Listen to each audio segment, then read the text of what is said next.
हरे कृष्ण। श्रीमद् भागवत गीता यथारूप अध्याय 7 भागवत ज्ञान श्लोक संख्या 14।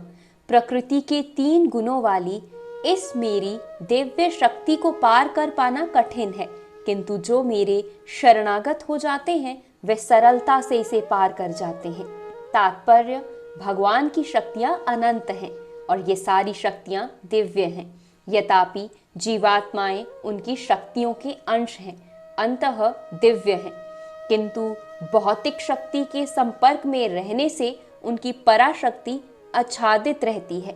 इस प्रकार भौतिक शक्ति से आच्छादित होने के कारण मनुष्य उसके प्रभाव का अतिक्रमण नहीं कर पाता। जैसा कि पहले कहा जा चुका है, परा तथा अपरा शक्तियां भगवान से उद्भूत होने के कारण नित्य हैं। जीव भगवान की पराशक्ति से संबंधित होते हैं, किंतु अपरा शक्ति अर्थात पदार्थ के द्वारा दूषित होने से उनका मोह भी नित्य होता है। अंततः बुद्ध जीव नित्य बुद्ध है। कोई भी उसके बुद्ध होने की तिथि को नहीं बता सकता। फलस्वरूप प्रकृति की चुंगल से उसका छूट पाना अत्यंत कठिन है, भले ही प्रकृति अपरा शक्ति क्यों ना हो, क्योंकि भौतिक शक्ति परम इच्छा द्वारा संचालित होती है, जिसे लांघ पाना जीव के लिए कठिन है। यहाँ पर अपरा भौतिक प्रकृति को दिव्य प्रकृति कहा गया है, क्योंकि इसका संबंध दिव्य है तथा इसका चालन दिव्य इच्छा से होता है। दिव्य इच्छा से संचालित होने के कारण भौतिक प्रकृति अपरा होते हुए भी दृश्य जगत के निर्माण तथा विनाश में महत्वपूर्ण भूमिका निभाती है।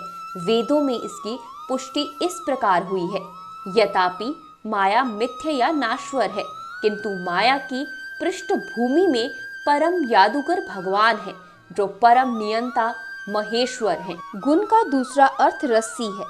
इससे यह समझना चाहिए कि बुद्ध जीव मोह रूपी रस्सी से जकड़ा हुआ है।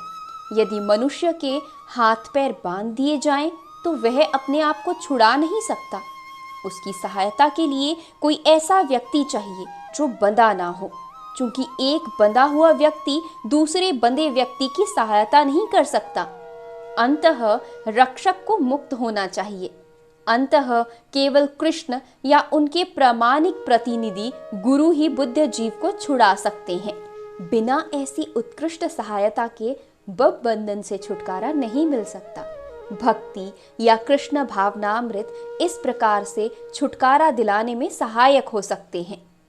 कृष्ण माया के आदिश्वर होने के नाते इस दुर्लाग्य शक्ति को आदेश दे सकते हैं कि बुद्ध जीव को छोड़ दे। वे शरणागत जीव पर अहेतु की कृपा तथा वात्सल्य वंश ही जीव को मुक्त किए जाने का आदेश देते हैं, क्योंकि जीव मूलांत भगवान का प्रिय पुत्र है। अंततः निष्ठुर माया के बंधन से मुक्त होने का एकमात्र साधन है भगवान के चरण कमलों की शरण ग्रहण करना। मामवेद पद भी अत्यंत सार्थक है। माम का अर्थ है एकमात्र कृष्ण। यद्यपि ब्रह्मा तथा शिव भी अत्यंत महान है और प्राय विष्णु के ही समान है, किंतु ऐसे रजोगुण तथा तमोगुण के अवतारों के लिए संभव नहीं कि वे बुद्ध जीव को माया के चंगुल से छुड़ा सकें। विष्णु माया के स्वामी हैं, अंततः वे ही बुद्ध जीव को मुक्त कर सकते हैं।